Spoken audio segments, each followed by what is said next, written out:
Gue Bon Cabe yang pertama. Gue Bon Cabe asli berkualitas. Gue Bon Cabe, pedasnya beneran. Gue Bon Cabe, The Real Rasara. gue Bon Cabe. Kobe. Mie Bon Cabe. Pedas sadis. Mie Bon Cabe. Enaknya bikin histeris. Mie Bon Cabe. Nikmatnya nggak habis-habis. Gue Bon Cabe. Kobe. Level 50 jantung berpacu. Nambah lagi. Nambah lagi. Nambah lagi. Gue Bon Cabe yang pertama. Gue Bon Cabe asli berkualitas. Gue Bon Cabe, pedasnya beneran. Gue Bon Cabe, The Real Rasara. gue Bon Cabe. Kobe. Mie Bon Cabe. Pedas sadis. Mie Bon Cabe. Enaknya bikin histeris. Mie Bon Cabe. Nikmatnya nggak habis-habis. Gue Bon Cabe. Kobe. Level 50 jantung berpacu. Nambah lagi. Nambah lagi. Nambah lagi. Gue Bon Cabe yang pertama. Gue Bon Cabe asli berkualitas. Gue Bon Cabe, pedasnya beneran. Gue Bon Cabe, The Real Rasara. gue Bon Cabe. Kobe. Mie Bon Cabe. Pedas sadis. Mie Bon Cabe. Enaknya bikin histeris. Mie Bon Cabe. Nikmatnya nggak habis-habis. Gue Bon Cabe. Kobe. Level 50 jantung berpacu. Nambah lagi. Nambah lagi. Nambah lagi. Gue Bon Cabe yang pertama. Gue Bon Cabe asli berkualitas. Gue Bon Cabe, pedasnya beneran. Gue Bon Cabe, The Real Rasara. gue Bon Cabe. Kobe. Mie Bon Cabe. Pedas sadis. Mie Bon Cabe. Enaknya bikin histeris. Mie Bon Cabe. Nikmatnya nggak habis-habis. Gue Bon Cabe. Kobe. Level 50 jantung berpacu. Nambah lagi. Nambah lagi. Nambah lagi.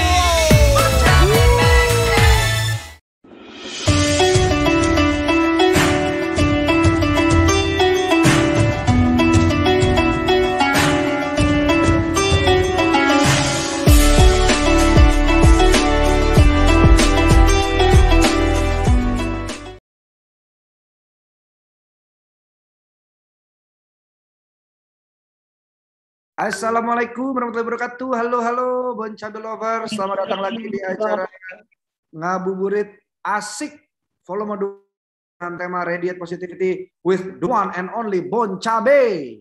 Dan hari ini seperti biasa saya akan menemani teman-teman Bon Cabe atau Bon Cabe Lovers semuanya mengarungi sore hari ini. Saya Dimas Danang.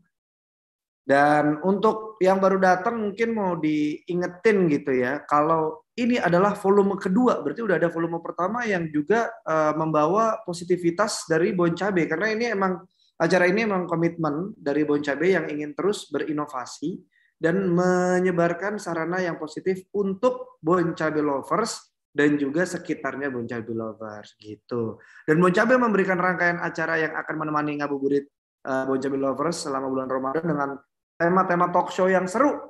Kalau datang dari episode 1 ada Eza Hazami ngebahas tentang karir. Jadi work-life balance di bulan Ramadan ini. Terus volume 2-nya, episode keduanya ada Dr. Gamal membahas tentang kesehatan dan gimana sih puasa yang tidak yang efeknya tuh benar-benar jadi 100% sehat gitu. Terus nanti di episode keempat ada Analisa Widyaningrum ngomongin tentang mental health, dan hari ini kita akan ngebahas tentang finansial. Nah, ini nih yang pelik dan rumit sekarang ya. Tapi nanti akan dipermudah dengan adanya Mbak Prita akan membahas tentang finansial terutama di kondisi yang seperti sekarang. Jadi untuk Bon Cabe Lovers silahkan bergabung di Zoom Radiate Positivity with Bon Cabe tentunya, dan juga undang teman-teman yang lain, dan juga untuk ikutan yang selanjutnya juga. Pokoknya cara ikutannya gampang, tinggal cek aja ke Instagram dan follow akunnya @officialboncabe untuk informasi lebih lengkap. Dan juga hari ini seperti biasa ada hadiah-hadiah keren dari Bon Cabe. Ada 10 hampers Bon Cabe untuk penanya terbaik dan terseru selama sesi talk show. Terus nanti juga akan ada pertanyaan singkat di mana kamu akan mendapatkan uang digital untuk 5 orang penjawab terseru. Sekali lagi diingetin buat yang udah pernah ikutan, formatnya adalah nama, akun IG, dan pertanyaannya apa dan atau jawabannya apa. Ya, jangan lupa, dan yang paling penting adalah selalu sedia dan siapin Bon Cabe produk untuk persiapan buka puasa. Kalau misalnya ada yang bilang, wah Bon Cabe kan pedas, masa buat puasa? Kan ada Bon Cabe yang rujak, itu level 3, itu manis asem, itu enak. Terus juga ada makaroni crispy, merek Bon Cabe, terus ada Bon Cabe ramen, dan juga mie goreng yang bisa membantu kamu menyiapkan sahur dan juga buka supaya lebih mudah begitu. Dan sekali lagi untuk teman-teman, sekali lagi diingatkan bahwa nanti akan ada siraman rohani bersama Ustadz Hanan Attaqi. Jadi kalau Bon Cabe Lovers mau ikutan bisa langsung cek YouTube-nya @officialboncabe seperti sekarang gitu. Besok juga ikutan lagi ya. Oke, kita akan mulai saja hari ini dengan mengundang seorang wanita, seorang ibu yang namanya tentu sangat sering didengar sama Bon Cabe Lovers, terutama di bidang pengelolaan keuangan. Ini ahlinya ahli nih kalau menurut timnya Bon Cabe ya. Jadi beliau sudah menulis buku bestseller juga berjudul Menjadi Cantik, Gaya dan Tetap Kaya. Wow, menarik sekali nih ya, menjadi cantik, gaya dan tetap kaya. Ini dia, Prita Hagozi. Selamat sore Mbak Prita. Hai, selamat sore Mas Danang. Selamat sore. Bukunya menarik sekali Mbak Prita. Aku mau pengen nyari ini. Itu boleh diceritain dulu nggak Mbak Prita soal menjadi cantik, gaya dan tetap kaya. Kenapa ada gaya di tengahnya itu Mbak Prita? Ya, karena kan yang nulis perempuan ya. Kemudian itu basically buku itu tuh aku tulis waktu tahun 2009. Jadi udah lama banget ya. Itu sebenarnya awal-awal karir aku sebagai financial planner tuh. Terus aku kan memang tertarik banget ya dengan financial, terutama untuk perempuan ya. Simply karena aku perempuan gitu. Dan pada saat itu tuh kayak aku tuh kayak gimana ya, kayak nulis itu sebenarnya buat ngingetin ke diri sendiri dan penasaran tercapai nggak sih apa yang aku tulis, kira-kira tuh kayak gitu loh. Jadi itu buku tuh alhamdulillah memang alhamdulillah terima kasih banget itu jadi bestseller. Jadi kan dicetak ulang beberapa kali tuh Mas Danang. Karena dicetak ulang beberapa kali, setiap cetak ulang tuh biasanya aku ada sedikit revisi lah untuk update. Nah, pada saat ngupdate itu akhirnya jadi sadar, wih yang aku tulis satu persatu tuh ternyata tercapai gitu. Jadi ternyata bisa loh seorang perempuan itu, ya mudah-mudahan sih kalau kata suami aku cantik ya. Kalau kata orang lain mah terserah deh mau bilangnya apa, tapi bisa tetap gaya dan penting tidak boncos. Nah, itu dia. Kadang-kadang biasanya kan ini ya, BPJS ya, biaya pas-pasan, jiwa sosialita ya. Jangan sampai terjadi seperti itu ya, Mbak Prita. No, enggak. Hari ini kami di sini Bon Cabe Lovers akan ngebahas tentang investasi dan juga menabung ya, untuk tentunya dunia dan juga akhirat. Kalau akhirat kan kita lagi ngelakuin. Tapi kalau dunia ini nih yang ribet nih Mbak Prita nih menurut saya nih. Karena soal financial planning aja mungkin dari Bon Cabe Lovers banyak yang masih belum terpapar gitu. Bahkan saya pribadi soal financial planning dan juga akhirnya mengkontak financial planner itu baru bulan apa sih, April, Mei, Maret mungkin saya baru bulan lalu untuk ya udah deh financial planning gitu. Boleh diceritain dulu nggak sih Mbak Prita soal financial planning tuh apa dan gimana dan apa fungsinya untuk kehidupan kita gitu. Jadi kan dalam hidup kita nih Mas Danang dan semua Bon Cabe Lovers ya pasti kan butuh uang ya, apapun juga butuh uang gitu loh. simply kita mau sekolah butuh uang. Misalnya sekolahnya gratis tapi pakaiannya mesti beli. Terus kayak misalnya kita mau lebaran juga butuh uang. Terus misal lebaran atau bulan Ramadan pengen sedekah butuh uang. Jadi simply untuk melakukan hal yang mau kita bawa untuk ke akhirat pun juga kita butuh uang nih di dunia. Ibaratnya itu kayak gitu.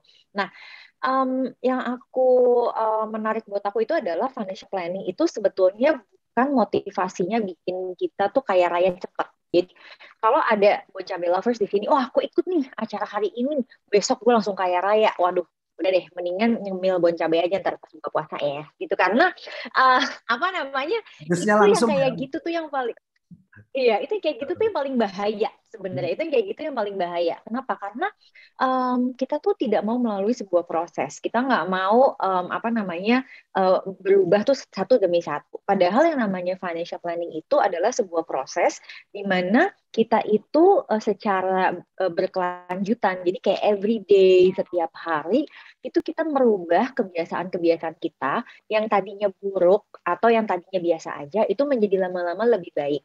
Nah, pada saat kita punya kebiasaan-kebiasaan yang lebih baik, istilah keuangannya namanya good money habit.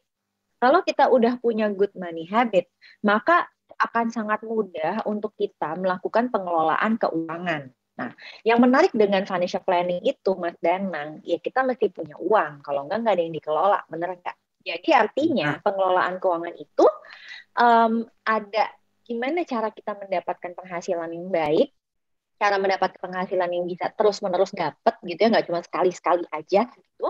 Terus pada saat uangnya udah dapat, gimana nih cara kita mengelola dan bikin anggarannya. Setelahnya kita cari tahu kita mau ngapain dalam hidup. Karena tiap orang Boncabe lovers yang ada di sini juga pasti punya keinginan yang beda-beda. Boncabe lovers yang belum nikah, mungkin mau nikah, dia perlu uang buat dana menikah. Terus misalnya ada yang baru menikah, dia lagi persiapan punya anak, kemudian dia mau mempersiapkan untuk kelahiran atau kalau anaknya udah lahir untuk dana pendidikan.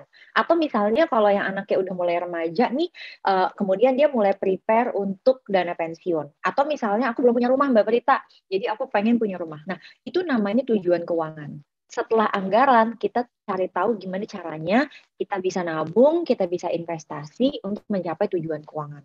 Jadi, aku wrap up ya, financial planning itu bukan cara cepat untuk jadi kaya raya. Tapi merupakan sebuah proses di mana teman-teman berubah dari kondisi yang tadinya kurang baik, lama-kelamaan menjadi semakin baik, dan teman-teman Boncabe lovers bisa mencapai tujuan-tujuan yang Boncabe lovers ingin. Oke, Mbak Prita, ini jadi menarik buatku pribadi adalah dengan Mbak Prita bilang bahwa ada financial goals ya. Apa tadi Mbak, tujuan finansial ya? Berarti kan kalau ada tujuan, berarti kan ada cobaan tuh Mbak Prita. Ada halangan ya. Ada halangan kan? Ada halangannya nih. Apalagi keranjang-keranjang, ya kan? Keranjang-keranjang yang diisi terus dengan wishlist. Itu kan juga salah satu godaan gitu. Nah, kalau dari sudut pandang Mbak Prita di era sekarang itu godaannya tuh apa aja sih? Dan menurut Mbak Prita pribadi, gimana sih secara teknikal kita menanggulangi godaan itu gitu supaya tetap ke tujuannya gitu? Oke. Aku sekalian mau nanya nih sama Boncabe lovers di kolom chat ya. Jadi Boncabe lovers jawab pertanyaan aku. Nggak usah panjang kali lebar dan nggak usah bikin novel, oke? Jadi jawabannya singkat aja. Pertanyaannya adalah sederhana. Apa yang membuat Boncabe lovers nggak bisa nabung? Udah, bikin aja sederhana. Satu kata atau mungkin satu kalimat pendek. Nggak usah panjang kali lebar ya, tapi udah, ini aja. Oke, ada yang bilang haus belanja. Ada yang bilang beli, habis buat kebutuhan. Emang boros orangnya, kebutuhan mendadak, banyak wants. Modis ya, modal diskon. Terus udah gitu kaum pay later, suka belanja. Ini kayak semuanya belanja nih Mas Dana. Oh cuma satu, ada yang belum berpenghasilan. Kalau itu udah jelas deh sebabnya kenapa. Memang ternyata secara statistik ini ada 5 hal yang bikin kita tuh mudah tergoda. Nomor 1, dan ini mencapai 30%-an lebih, itu kita tuh susah banget nabung mengelola keuangan karena memang kita tidak bisa mengelola pembelanjaan kita. Jadi mengelola pembelanjaan itu bisa sebabnya macam-macam. Ada yang memang dia tipenya tuh memang boros banget. ada yang memang keluarganya banyak banget gitu loh Mas Danang, produktif gitu loh, tiap tahun ada anggota keluarga baru gitu kan, tapi mungkin pemasukannya ya nggak nambah gitu, sehingga akhirnya biayanya juga membesar.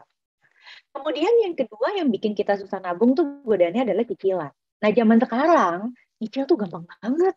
Kamu ngerasa nggak sih? Dibandingkan 10 tahun yang lalu tuh dapetin cicilan tuh masih ada proses lah gitu ya. Kalau sekarang tuh easy banget gitu loh. Kayak sambil tidur-tidurannya tiba-tiba bisa pay later istilah tuh kayak gitu kan. Terus kayak gitu. Yang ketiga yang menghambat kita itu adalah karena orang Indonesia tuh suka kumpul. Kita tuh suka kongko ya istilahnya, kayak bulan ini aja pemerintah kasih izin ya boleh buka bersama gitu. Gue lah langsung kayak semua restoran penuh. Terus udah gitu kita juga hobi pelesiran karena kan Indonesia luas banget gitu ya. Jadi kita hobi traveling, dan yang terakhir ya kita tuh punya hobi masing-masing karena untuk aktualisasi diri dan lain-lain. Jadi 5 itu tuh sebenarnya godaan kita tuh yang selalu narik-narik kita. Coba di antara 5 itu ada nggak yang match sama dirimu? Bener nggak? Kalau ini pertanyaannya buat aku atau Bon Cabe Lovers? Buat kamu lah. Oke. Kalau aku kebetulan yang terakhir-terakhir enggak, tapi emang nyicil juga enggak. Tapi emang kadang-kadang begitu ada barang yang aku mau, aku beli gitu. Karena aku lebih baik kalau beli daripada nyesel nggak beli. Kita kayak ibu-ibu. Iya, kayaknya emang secara psikologis karena aku tumbuh emang sama ibuku aja. Kayaknya ada dorongan buat melakukan itu tuh Mbak Prita tuh. Jadi kayak ya udah, karena dulu juga mau beli apa-apa susah kan. Nah, sekarang kalau misalnya mau beli bisa buat apa, cari duit lagi nggak? Bisa, beli langsung gitu. Nah, itu sih kadang-kadang suka miss. Makanya aku kan akhirnya meng-hire financial planner gitu. Nah, ini sebenarnya menarik nih, waktu tadi Danang ngomong ya tentang aku tumbuh bersama ibuku. Nah, ini yang aku mau share juga nih kepada Bon Cabe Lovers, bahwa kenapa sih literasi keuangan di Indonesia misalnya seperti ini, itu sebabnya sebenarnya dari rumah semuanya. Jadi semuanya itu starting from home. Jadi kalau dibilang, kalau bahasa Inggrisnya nih kerennya ya, financial planning starting from home, atau istilahnya nih, kepandaian orang dalam mengelola keuangan itu selalu dimulai dari rumah masing-masing. Jadi perilaku yang ada di rumah itu pasti membentuk kita, dan itu akhirnya membuat seberapa tinggi tingkat literasi keuangan kita. Gitu. Berarti mulainya justru dari rumah ya Mbak Prita ya?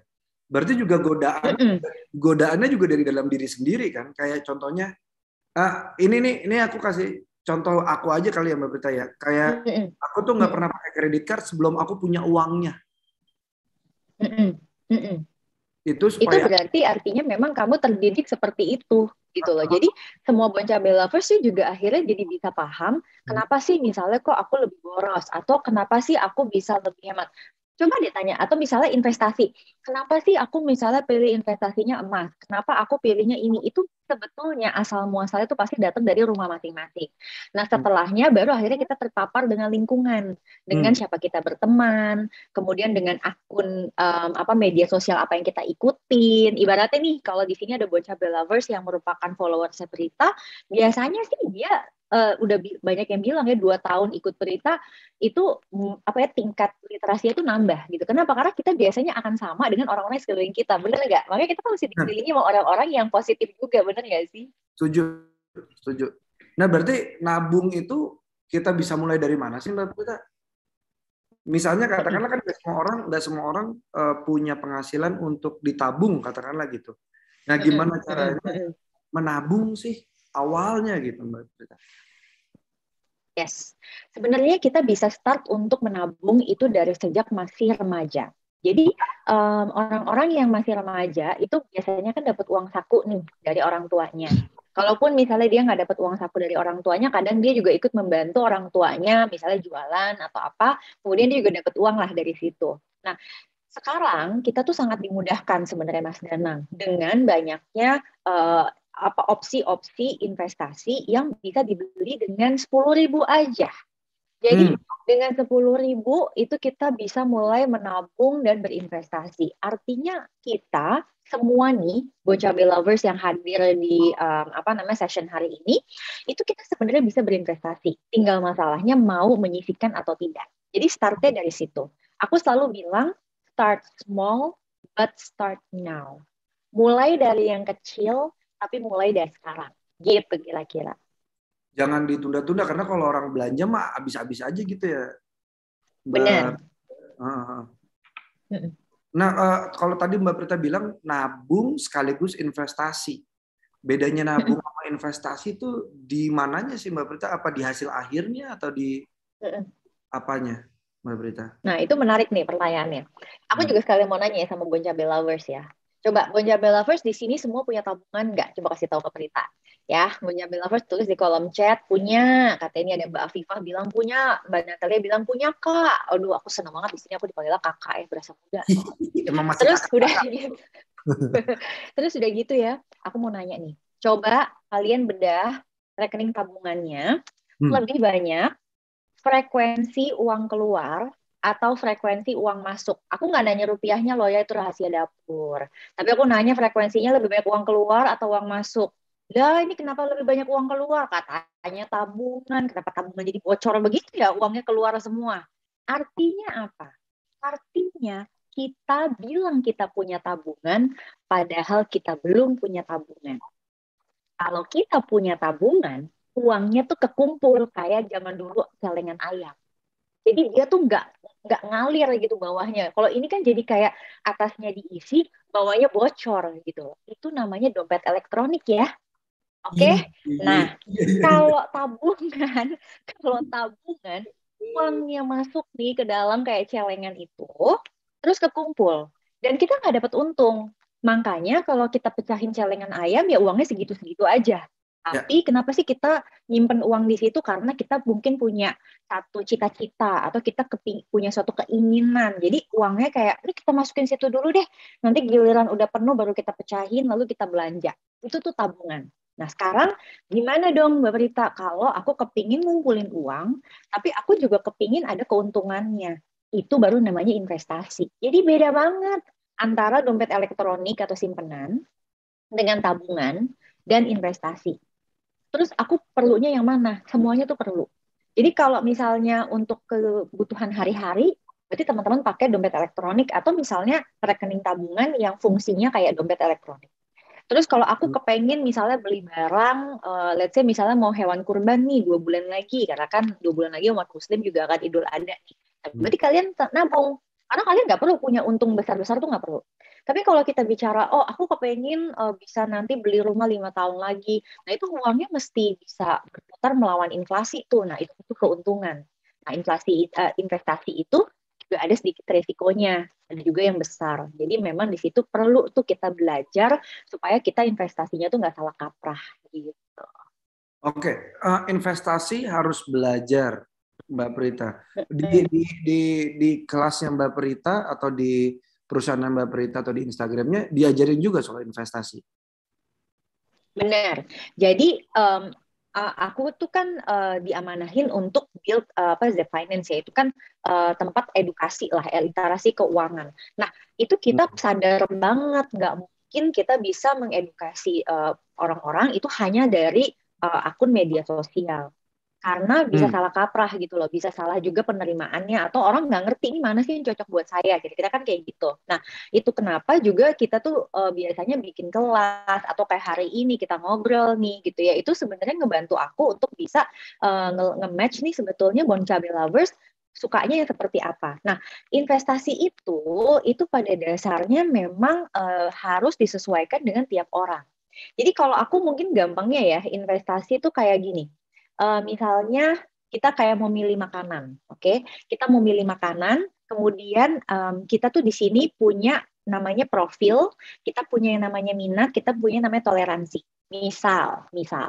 Misalnya profilnya itu anaknya masih umur 7 tahun. Terus dia melihat nih orang tuanya itu bikin makanan tuh kayak dia orang di Sumatera Selatan misalnya di Palembang gitu ya. Makan cuko tiap hari gitu. Terus dia jadi suka gitu loh. Tapi pertanyaannya, toleransi perut untuk anak umur 7 tahun tuh seberapa jauh kalau dia makan makanan sepedas itu, ibaratnya tuh gitu. Jadi artinya kita mesti ngerti profil kita sesuai dengan umur kita tuh harusnya milih investasi yang kayak apa.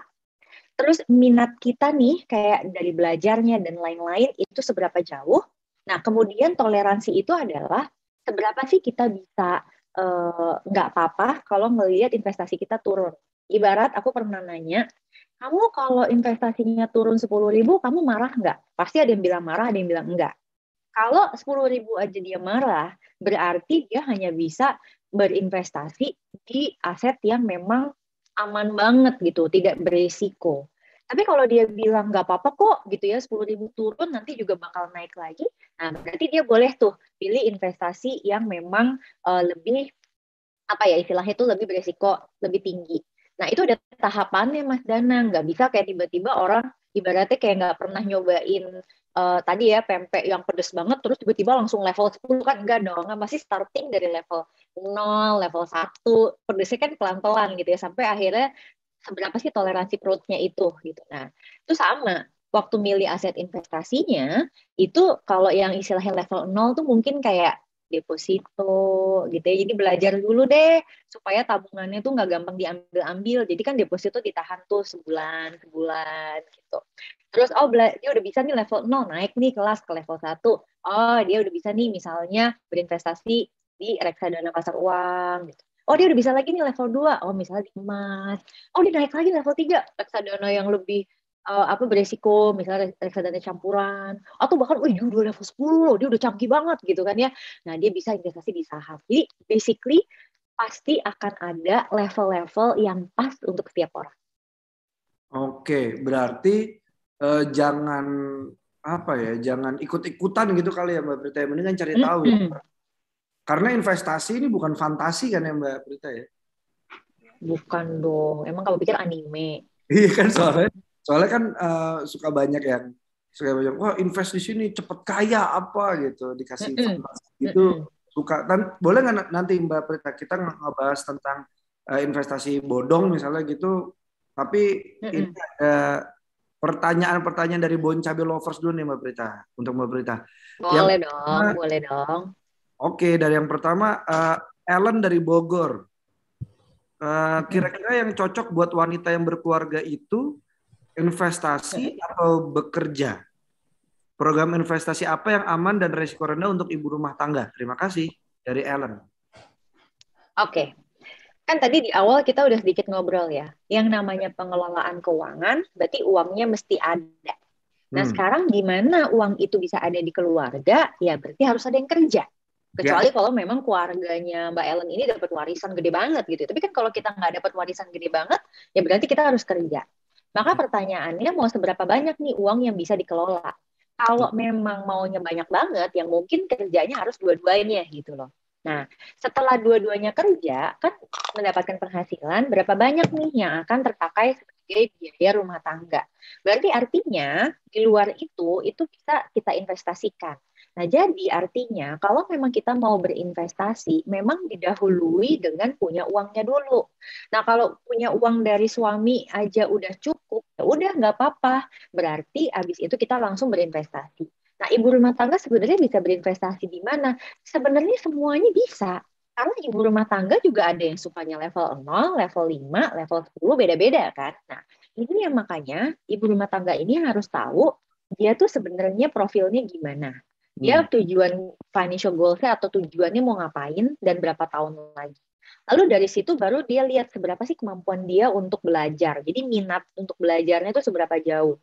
Karena kalau misalnya kita berinvestasi di saham misalnya, tapi kita nggak mau belajar, itu kayaknya tuh kita kayak tebak-tebakan. Kayak jatuhnya jadinya takutnya judi gitu. Karena kita nggak paham. Nah, kemudian yang terakhir, seberapa nih dari uang ini itu yang sanggup kita atasi resikonya. Jadi kembali lagi untuk jawab itu, ibu rumah tangga ya cek dulu penghasilannya dari mana, baru setelahnya diinvestasikan untuk mencapai tujuan keuangan yang kalian inginkan. Tapi tetap tujuan keuangannya dulu ya Mbak Prita ya, yang di setup ya. Betul banget. Nah, oke. Baiklah Mbak Ellen, semoga terjawab. Selanjutnya mungkin bisa buka kameranya untuk Ini lucu nih pertanyaannya nih. Fauzi Mahardika. Pertanyaannya adalah bagaimana cara atau tips dari Mbak Prita untuk tetap konsisten pada rencana keuangan yang telah dibuat. 1. Walaupun biasanya kalap apabila melihat diskon atau barang promo yang beredar di OL Shop. Nafsu! Hawa nafsu! Mbak Fauzi Mahardika. Mana? Ada buka kamera boleh? Fauzi Mahardika. Oke. Ya udah kalau begitu. Nggak apa-apa lah. Lanjut aja. Lanjut aja kalau begitu Mbak Prita. Bagaimana nih caranya supaya istiqomah dalam rencana keuangan? Istiqomah dijalanin benar ya. Oke. Nah sekarang penyebabnya dulu harus dicari tahu. Oke. Nah penyebabnya itu biasanya kan kebiasaan nih. Nah ini ada teknik sebenarnya. Teknik merubah kebiasaan. Simple banget. Oke. Boncabe Lovers singkatannya adalah OASE. OASE. Oke. OASE ini singkatan dari O-nya itu obvious. Obvious itu berarti artinya harus jelas. Nah, harus jelas itu berarti apa? Ya, ini dia Mas Mahardika. Jadi Mas Mahardika ini mesti jelas nih sebenarnya mau ngapain. Karena nabung tanpa kejelasan tuh membosankan. Jadi harus punya tujuan hidup. Apa tuh tujuan hidupnya? Macam-macam. Misalnya mau beli rumah, atau misalnya mau nikah. Udah nikah belum? O-nya itu obvious. Obvious tuh berarti artinya belum jelas. Belum, Mbak. Belum. Nah, harus jelas itu. Oh belum, ya udah. Jadi aku kasih tahu aja ya. Berarti mungkin nanti mau buat dana menikah, oke? Gitu. Jadi nikahnya mas siapa aku nggak tahu. Pokoknya aku bantuin bikin dana nikahnya aja, oke ya? Gitu. Oke. Kan semua dimulai dari niat baik. Oke. Nah setelah O-nya obvious tuh berarti oke, obvious dana menikah. A itu berarti harus atraktif. Atraktif ini berarti kita mesti bikin dia itu menarik gitu loh buat kita. Nah, gimana cara bikin menarik buat kita? Ya, mungkin dengan ngeliatin, oh ini nih kira-kira nanti calon saya kayak gini. Jadi membuat kita tuh terdorong gitu loh untuk terus ngumpulin dana untuk menikah. Terus S-nya apa? Nah, S-nya itu tuh harus satisfying. Jadi kita memang harus ada reward. Jadi misalnya per 3 bulan kita lihat nih hasil investasi kita naik apa enggak. Terus yang terakhir adalah easy. Nah, berarti easy nih untuk Mas Mahardika yang paling gampang apa? Jadi jangan cari yang susah-susah. Kalau buat kamu paling gampang misalnya investasi emas, ya udah investasi emas aja. Kalau memang buat kamu paling gampang investasi reksadana, ya udah investasi reksadana. Intinya jangan sampai belajarnya kelamaan banget ya. Nanti baru investasinya nggak tahu bulan apa. Jadi jangan kayak gitu. Tadi Mas Danang aja udah bilang, dia udah berpenghasilan, aku udah nggak tahu deh dia berapa tahun berpenghasilan, baru mulai ngelola keuangan katanya tadi tuh bulan Maret. Ya Allah, gitu kemana aja gitu kan. Jadi itu nggak easy ya kayak gitu. Jadi cari aja yang easy for you. Nah, kalau udah berhasil merubah habitnya, maka aku saran ada 3 hal. Saran yang pertama, kamu bikin bagi rekening jadi 3. Namanya living, saving, playing. Jadi kalau misalnya punya rekening tuh bagi 3. Living, saving, playing. Jadi ibarat nih kalau sampai hilaf, bablas, ya udah hilaf nih di rekening playing aja. Tapi rekening savingnya udah aman. Kira-kira tuh kayak gitu. Nah, terus tips yang kedua adalah start small but start now. Nah, artinya harus mulai dari kecil, tapi mulai dari sekarang. 10.000 udah bisa. Dan yang terakhir supaya disiplin, namanya make it automatic. Zaman sekarang itu bisa loh dibikin otomatis. Jadi kayak debit otomatis gitu dari rekening tabungan kita untuk investasi. Udah, itu aja tipsnya. Oke, terima kasih Mbak Prita. Makasih ya Mas Fauzi. Nabung-nabung Mas. Jangan beli Tamiya Mas. Jangan beli Tamiya. Emang tapi aku juga ngerasa sekarang cowok-cowok tuh suka belanja. Aku aja tuh kalau OL shop gitu ya kayak, "Yoh, bagus lagi barang yang aku cari nggak ada gitu." Godaan emang luar biasa sih. Mbak Prita, aku mau mau nanya nih soal tadi ada rekening living, saving sama playing. Playing. Oke, itu berapa persen sih Mbak Prita? Ya, idealnya living itu 50% dari penghasilan kita. Jadi kalau penghasilan kita misalnya 5 juta, ya berarti kita coba kelola nih untuk biaya hidupnya, living tuh biaya hidup, itu 2,5 juta. Terus banyak yang suka bilang, mana bisa? Karena kan kamu punya playing. Playing tuh buat keinginan. Playing tuh 20%. Oke. Jadi kalau tadi Danang bilang, gue mau beli Tamiya, boleh, tapi dari rekening playing, gitu. Iya. Oke. Jadi living 50%, Playingnya 20%, savingnya. savingnya 30%. Oh, jadi masih boleh Jadi kan, jajan ya Mbak Rita ya ya? Allah, hidup ini harus jajan ya Kak. Kalau hidup ini nggak jajan, ya Heeh. perekonomian nggak jalan. Jadi tetap mesti jajan. Jadi tetap bisa bikin satisfying and easy ya, kayak Oase tadi ya. Iya, Menarik.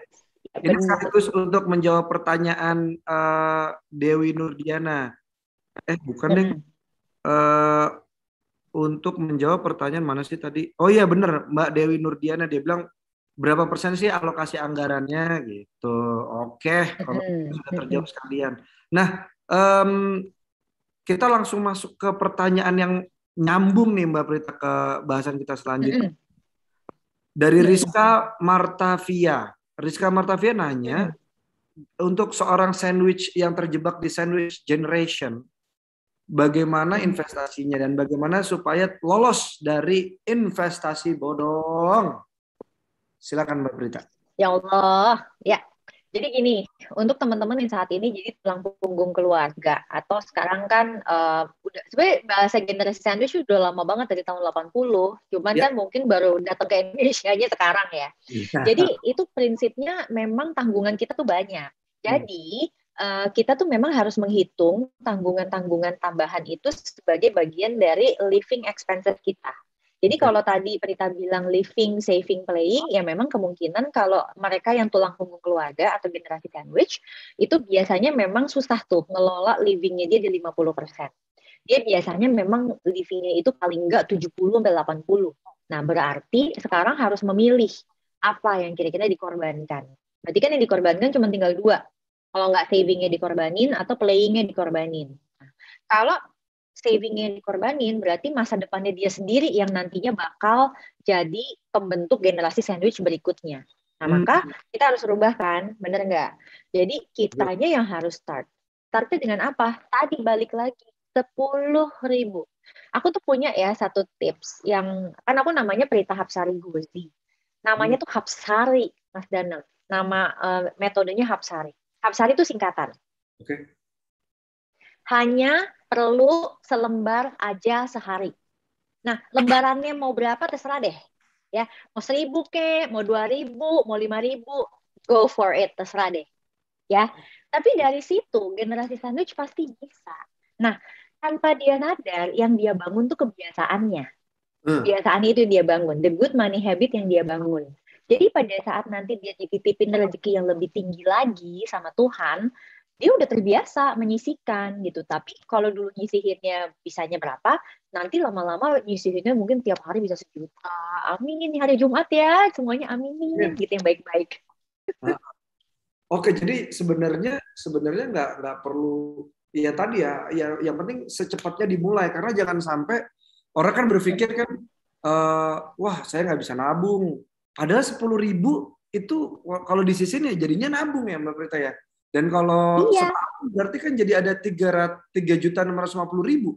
Bener nggak Mbak Prita? Iya. Iya. Ini menarik sih. Nah soal investasi itu tadi kan nabung. Soal investasi gimana nih caranya ngebedain mana investasi bener mana investasi bodong nih Mbak Prita? Sebenarnya gampang asal kita mau pakai logika. Ini kuncinya di situ. Oke. Nah, logikanya apa? Logikanya nomor 1. Kita tidak mungkin dapat keuntungan yang cepat sesaat dan terus-menerus. Itu nggak mungkin. Kalau sesekali itu masih mungkin. Contohnya misalnya beli saham. Bisa sih memang saham tuh dalam seminggu naik 5% tuh bisa. Ada saham-saham yang bisa seperti itu. Tapi apakah tiap minggu dia naik 5%? Nggak mungkin. Pasti dia naik turun gitu. Jadi kalau udah ketemu nih ada penawaran, dia akan bisa ngasih sekian persen dan rutin. Itu aneh banget ya. Jadi itu aja udah mesti waspada. Terus yang kedua, yang kita mesti waspada itu adalah pada saat dia menjanjikan uang kalau kita merekrut anggota baru. Itu kayak aneh banget gitu loh. Lah emang kenapa kalau ada anggota baru kok kita bisa dapat uang gitu loh. Itu kita udah mesti mulai curiga di situ. Lalu yang ketiga, itu biasanya dia tidak memiliki legalitas atau izin yang jelas. Padahal kalau investasi keuangan itu regulasinya tuh jelas, harus mendapatkan izin dari otoritas jasa keuangan. Kalau investasinya itu bentuknya komoditi, seperti misalnya cryptocurrency gitu ya, itu harus dapat izinnya dari Bapepti. Bapepti itu Kementerian Perdagangan. Jadi kalau Boncabe lovers ditawari investasi yang tidak ada regulasi dari salah satu itu, maka mendingin jauh-jauh. Oke. Terakhir, again aku ingetin bahwa godaan investasi bodong itu bisa datang dari mana aja dan pasti nggak akan berhenti. Ya Allah, dari sejak aku pertama jadi financial consultant itu ada aja dan bentuknya tuh aneh-aneh macam-macam, berubah terus bentuknya gitu ya. Tapi selama kitanya nggak pernah ngeklik, nggak pernah kasih tanda tangan, nggak pernah kasih KTP, itu nggak akan terjadi pada diri kita. Jadi intinya adalah lingkungan bisa berbuat apa aja, kendalinya tetap dari kita. Menarik. Karena kalau dilihat dari sosial media zaman sekarang, ada sesuatu terjadi di kita, salahnya di orang ya Mbak Prita ya? Salahnya di luar. Padahal, iya, benar. Padahal ya emang sih kadang ada, misalnya maaf nih ada konten-konten yang ya kok kayaknya bisa merugikan orang lain gitu. Tapi mau kata dia bikin konten merugikan orang, kalau kita nggak tergoda ya nggak apa-apa aja. Nah, itu menarik sih. Kalau begitu godaan terbesar untuk foya-foya akan datang di akhir bulan ini. Bernama THR. Ini ngelola THR gimana nih Mbak Prita nih? Kalau dari Mbak Prita. Nah, THR itu menarik karena THR itu kan judulnya tunjangan hari raya. Ya. Jadi memang cara pengelolaan THR tuh beda dengan gaji, beda juga dengan bonus. Nah, gimana cara ngelola THR? Berarti yang pertama kita harus tentukan dulu alokasinya. Jadi kita buat nih urutan prioritasnya. Kita catat, kita memang perlu keluar buat apa aja. Nah, aku saran keluarnya itu memang dengan konsep wajib, butuh, ingin. Apa aja yang wajib? Misalnya Boncabe lovers di sini sudah wajib zakat ya harus dikeluarin zakatnya. Atau misalnya Boncabe lovers bayar zakat fitrah, nah itu keluarin dulu tuh, itu kan wajib-wajib. Terus misalnya di sini ada yang kerja sama Boncabe lovers, nah itu harus dikasih THR, berarti itu kewajiban. Lalu next-nya itu adalah yang butuh. Nah butuh itu contohnya kayak kita pengen ngasih angpau buat saudara, kita butuh mudik, kita butuh untuk makan, nah itu kebutuhan. Lalu terakhir itu adalah keinginan. Nah, keinginan nih misalnya mau pakai baju baru lah, atau misalnya mau bahkan ganti mobil baru lah, ya terserah aja lah, selama memang dana THR-nya mencukupi. Nah, kalau kita mampu mengelola THR itu dengan baik, bagus ya kita pasti punya sisa. Sisa THR itu yang sebenarnya bisa kita pakai buat ngebantu kita punya dana darurat, ngebantu kita buat nambah investasi, ngebantu kita buat ngelunasin utang, gitu kira-kira. Aku pribadi jadi punya 2 pertanyaan yang Prita nih soal dari tadi pengelolaannya kan menarik banget tuh Mbak Prita bahwa start small, start now gitu kan. Nah, kalau untuk untuk freelancer misalnya seperti aku gitu ya Mbak Prita ya, yang penghasilannya datang tuh setiap bulan, apa yang bisa dilakuin Mbak Prita? Oke, sebenarnya ada 2 cara. Oke. Kalau di sini ada Boncabe lovers yang freelancer kayak Mas Danang atau misalnya punya usaha, itu kan biasanya pemasukannya dia akan variasi ya. Kalau aku selalu saran, itu ditampung tuh di satu rekening khusus. Nah, kamu tarik gaji tiap bulan harus sama. Jadi bukan berdasarkan berapa sih proyek kamu bulan itu. Itu tuh paling gampang sebenarnya. Jadi dengan begitu, kita juga lebih mudah untuk mengatur pengeluaran bulanan kita. Nah, kalau ternyata misalnya di bulan-bulan tertentu pemasukan kita lagi dikit, ya nggak apa-apa, karena biasanya udah ketampung tuh di rekening tersebut. Jadi kita tuh kayak narik gaji dari rekening itu. Itu aku selalu saran buat mereka yang pekerja lepas atau punya usaha itu kayak begitu.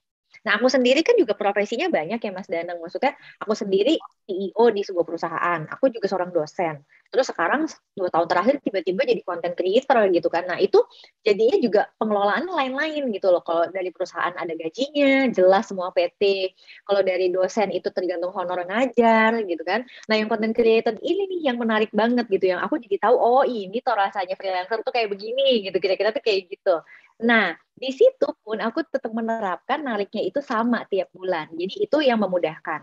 Nah, otomatis kalau kayak sekarang nih butuh THR, itu gimana caranya gitu ya untuk kita yang memang nggak dikasih THR sama orang gitu. Nah, berarti kita memang mesti udah ngumpulin nih semacam kayak dana yang kita bakal pakai buat lebaran.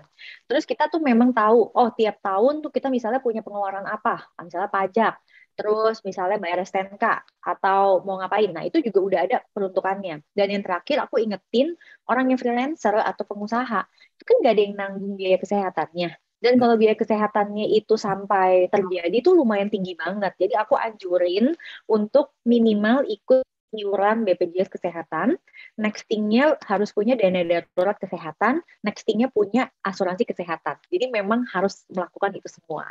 PR-nya banyak ya, Mas Danan. PR-nya banyak, betul. Nah, terus tadi Mbak Brita bilang ada dana darurat kesehatan. Nah, kamu pasti langsung, apa tuh? Gitu kan. Dana darurat kesehatan. Apakah ada dana darurat lain selain dana darurat kesehatan gitu? Karena menarik tuh dana darurat. Yes, jadi pada saat penghasilan kita udah lumayan mumpuni misalnya, maka kita bisa belah dana darurat tuh jadi dua. Kalau belum, misalnya ya dana darurat yang biasa aja belum kekumpul Mbak, ya udah kamu fokus dulu di dana darurat yang biasa. Dana darurat yang biasa itu biasanya kita gunakan untuk berbagai hal. Let's say misalnya ada musibah, atau misalnya di bulan itu kita nggak ada pemasukan, boleh tuh ambil di dana darurat. Terus misalnya rumah renovasi dan lain-lain, cuma 12 kali pengeluaran rutin bulanan. Kalau misalnya kita udah terkumpul si dana darurat itu, maka berikutnya sangat dianjurkan punya dana darurat kesehatan. Nah, Mas lagi punya cerita nih tentang darurat kesehatan. Kalau aku dikasih izin buat cerita bentar ya, bentar deh, cuma 3 menit deh gitu ya. Boleh dong. Oke. Jadi untuk followers aku misalnya yang tahu, aku tuh baru pulang nih awal tahun kemarin itu dari Singapura. Kenapa? Karena suami aku tuh operasi kaki gitu, ankle. Nah, kenapa bisa operasi ankle? Karena ternyata dia suka banget olahraga. Jadi mungkin dari zaman dia SMA tuh dia sering main basket. Terus kalau kayak ya cuma cedera-cedera lucu gitu ya, nggak taunya itu menahun gitu loh. Terus dia suka lari, suka maraton. Ternyata akhirnya ternyata di dalam kakinya dia di ankle-nya itu tuh ada tulang rawan yang cuil lah istilahnya tuh gitu. Ya udah cari-cari dokter di Indonesia, ternyata nggak ada yang sanggup mengerjakan dengan metode yang very minimally invasive gitu. Jadi yang nggak pakai potong tulang tuh nggak bisa. Jadi harus ke Singapura. Nah, kamu tahu nggak apa yang terjadi? Yang namanya kita pergi ke Singapura gitu ya. Nah, tiba-tiba asuransi kesehatan dan lain-lain itu tidak semudah itu digunakan. Jadi akhirnya aku mesti pakai dana darurat kesehatan untuk melunasi semua tagihan rumah sakit di sana. Kamu bayangin nggak, kalau aku nggak punya dana darurat kesehatan, aku kan pasti bongkar tabungan lain. Bisa-bisa uang dana pensiun aku bongkar lah atau apa gitu kan. Sedangkan kalau ada dana darurat kesehatan, ini bisa membantu teman-teman. Jadi kalau teman-teman misalnya punya asuransi kesehatan atau punya BPJS kesehatan, kan pasti ada pengeluaran-pengeluaran tambahan lah di luar dari apa yang ditanggung. Nah, itu akan tercover dengan dana darurat kesehatan gitu. Intinya nabung itu ya emang buat yang nggak terduga ya, Mbak Brita ya. Sehingga tidak ada itu anxiety yang hadir gitu nggak sih Mbak Brita? Karena kita udah prepared gitu kan Mbak Brita? Exactly. Jadi orang yang mengelola keuangan, Mas Danang, biasanya ciri-cirinya itu ya terlepas dia pakai skincare apa enggak. Biasanya kulitnya itu glowing atau tapi itu benar gitu atau begitu lah karena dia tidak stres gitu. Iya, maksudnya stres levelnya tuh berkurang karena dia tahu bahwa saya udah menyiapkan ini atau misalnya saya sanggupnya ini. Jadi dia nggak kepengen apa yang orang lain punya dia nggak punya. Dia tahu saya sanggupnya begini, ya nggak apa-apa saya nikmatin aja hidup saya gini gitu loh. Itu sebenarnya the beauty of financial planning. Pada akhirnya membuat orang itu menjadi lebih positif terhadap dirinya sendiri dan kehidupannya dia. Jadi nggak melulu ngebandingin diri dengan orang lain ya. Istilahnya kayak beli barang bagus buat tampil di depan orang. Padahal kan barang bagus buat kita ya Mbak Brita ya. Bener banget. Menarik. Nah ngomongin soal Zep Finance nih Mbak Brita, boleh tolong ceritain sedikit nggak soal Zep Finance nih apa nih? Mungkin ada Boncabe yang belum, Boncabe lovers yang belum. Ya, jadi Zep Finance itu adalah mentor keuangan. Jadi kita tuh punya ada usaha nih ya, kita konsultan. Itu fokus kita memang untuk menjadi mentor keuangannya masyarakat di Indonesia nih terutama. Tujuannya supaya masyarakat Indonesia tuh lebih pinter, lebih punya literasi. Jadi pada saat misalnya mau investasi atau mau ngelola keuangan, itu dia tahu mesti mulainya dari mana. Karena kan tadi aku udah bilang, kalau kita mau ngelola keuangan, ya uangnya mesti ada dulu. Nah, gimana uangnya mau ada kalau tiap bulan aja kerepotan bayar cicilan lah atau apalah ini itu. Nah, itu jadi kita starting dari situ. Karena kita percaya yang namanya ngurusin keuangan itu tuh sebenarnya kita lakukan sampai mati. Percaya nggak sih? Bahkan sampai orang yang udah berpulang aja. Jadi kayak aku pernah nih ya punya klien itu kebetulan dia adat istiadatnya adalah dari Bali. Itu kan pemakamannya aja mahal banget. Jadi memang untuk pemakamannya mereka tuh harus direncanakan gitu loh. Jadi artinya memang ternyata pengelolaan keuangan tuh nggak cuma miliknya milenial atau Gen Z, tetapi itu merupakan hal yang harus dilakukan semua orang, bahkan sampai dia berpulang. So, dengan begitu, kita tuh pengen hadir Zep Finance untuk ngebantu semua masyarakat Indonesia bisa sejahtera, benar-benar bisa ngelola keuangannya dari ujung sampai ujung. Saya kira kayak gitu. Nah, tapi kalau misalnya orang mau ke Zep Finance, tapi belum punya uang gitu, itu gimana tuh Mbak Prita? Apa yang bisa dilakuin sama orang tersebut? Saya mau nih belajar keuangan, tapi saya belum ada uangnya gitu. Itu gimana Zep Finance solusinya? Kan belajar itu adalah ilmu, karena kita bukan bank, kita bukan manajer keuangan, kita nggak terima uang dari klien gitu loh. Kan tugas kita adalah mengedukasi dia, bantu dia, mentoring dia untuk supaya kehidupannya jadi lebih baik. Jadi misal, kalau dia sebelumnya belum ada uangnya, ini gimana caranya supaya uangnya jadi ada? Dia punya pekerjaan, dia punya penghasilan, oh dia nggak bisa sih punya sisa uang buat diri. Nah itu harus dicari dulu tuh permasalahannya di mana. Atau misalnya dia uangnya udah ada, tapi dia pusing. Kan kamu tahu ya Mas Danang, orang yang stres itu nggak cuma orang yang kekurangan uang loh. Orang kebanyakan uang tuh juga bisa stres. Makanya pertanyaannya adalah, gue punya uang nih Mbak Berita, bingung mau nyimpennya di mana, emas, apa reksadana, apa saham. Oh, ini kebanyakan uang, kan bermasalah juga. Jadi, mau kata kekurangan atau kelebihan uang, semuanya bermasalah gitu. Jadi silahkan bisa ngobrol sama Zep Finance dan aku. Itu menarik sih, karena biar bisa ikut kulitnya glowing seperti Mbak Prita ya. Jadi relax. Amin. Nah, soal kalau melihat ke zaman sekarang gitu Mbak Berita, harga pada naik dan lain-lain gitu ya. Apalagi kan literasi keuangan juga mungkin ada Boncabe lovers yang baru tahu sekarang gitu. Kalau aku sih literasi keuanganku adalah dulu sebelum aku akhirnya pakai financial planner adalah aku pelit. Itu aja. Dan ternyata nggak fun sama sekali gitu. Ya walaupun aku tetap punya uang buat survive kalau misalnya ada apa-apa dan lain-lain, oke aman gitu. Tapi itu nggak fun. Nah, gimana caranya di kondisi sekarang yang kesannya udah terlambat untuk kita baru tahu nih soal literasi keuangan seperti ini, tapi kondisi harga-harga udah keburu naik. Apa yang bisa kita lakuin?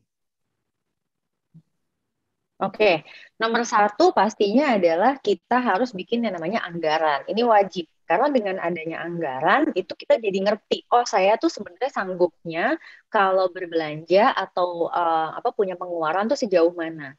Kalau Boncabe lovers nggak punya anggaran, maka bahayanya adalah kita tuh bisa bablas. Nah, anggaran ini jangan cuma berpikir bikin-bikin aja gitu, tetapi ini kalau bisa dibikinnya itu per pekan. Jadi untuk orang-orang yang boros, itu sebetulnya aku selalu ajarinnya itu adalah coba deh kelola keuangannya itu per week, per pekan. Karena kalau dia bikinnya sebulan, biasanya dia cuma selamat di pekan-pekan pertama. Pekan-pekan terakhir tuh udah tiris banget. Jadi akhirnya aku bilang breakdown jadi 4 pekan. Nah, kalau misalnya dia tipenya kayak Mas Danang nih kalau tipe kepribadian keuangannya tuh judulnya ya, namanya tuh money vigilance. Ada istilahnya. Money vigilance itu, yes, itu ada istilahnya. Itu dia worry terus. Jadi orangnya tuh penuh kewas-wasan. Nah, ini mungkin kalau dikaitkan dengan masa lalunya itu ada deg-degannya juga gitu. Jadi, jangan sampai deh gitu sampai nggak ada. Waduh ini bahaya banget kalau sampai nggak ada karena ibaratnya kayak yang bisa nolong diri gue cuma gue sendiri. Ibaratnya tuh kayak gitu. Bener nggak kayak gitu? Itu pasti ada kaitannya ke situ. Nah, jadi orang-orang yang udah kayak Mas Danang sebenarnya pengarahannya itu adalah tinggal aset keuangan apa sih yang sebenarnya lebih bagus lagi. Karena kalau enggak biasanya dia cuma naruh di tabungan aja. Kira-kira tuh kayak gitu. Jadi pokoknya penting disimpan aja. Dia ngerasa aman karena ada simpan-simpan. Jadi prinsipnya adalah pada saat sekarang harganya udah naik, ya udah biarin. Itu namanya inflasi. Inflasi itu tidak bisa kita kendalikan. Jadi yang kita kendalikan diri kita. Karena pemerintah itu udah ngatur, jadi yang bisa ngatur diri kita ya diri kita sendiri. Caranya gimana?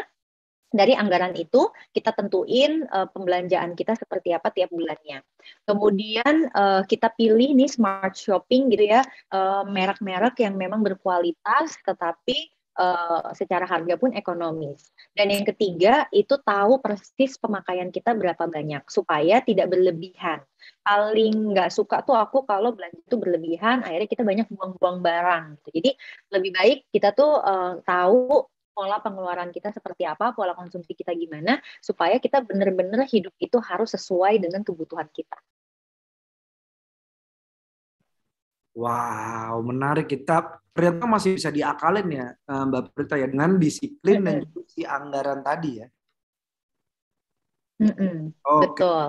Ini menarik sih. Nah, tapi sekali lagi nih Mbak Prita, karena aku emang orangnya seperti yang tadi Mbak Prita bilang, gimana caranya untuk bisa menginjeksi positive influence ke diri sendiri di kondisi yang sekarang bisa dibilang eksternalnya mungkin kurang baik-baik aja gitu.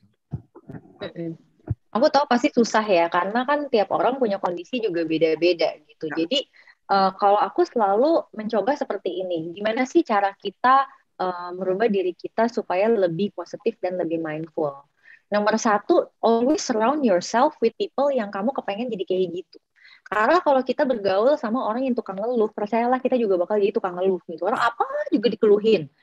Harga barang naik dikeluhin, apa ini naik dikeluhin. Kayak, aduh, ibaratnya tuh kalau bahasanya tuh warung kopi banget gitu, gibah mulu gitu. Jadi ya kalau emang enggak ya jauh-jauh deh dari yang kayak gitu. Ya.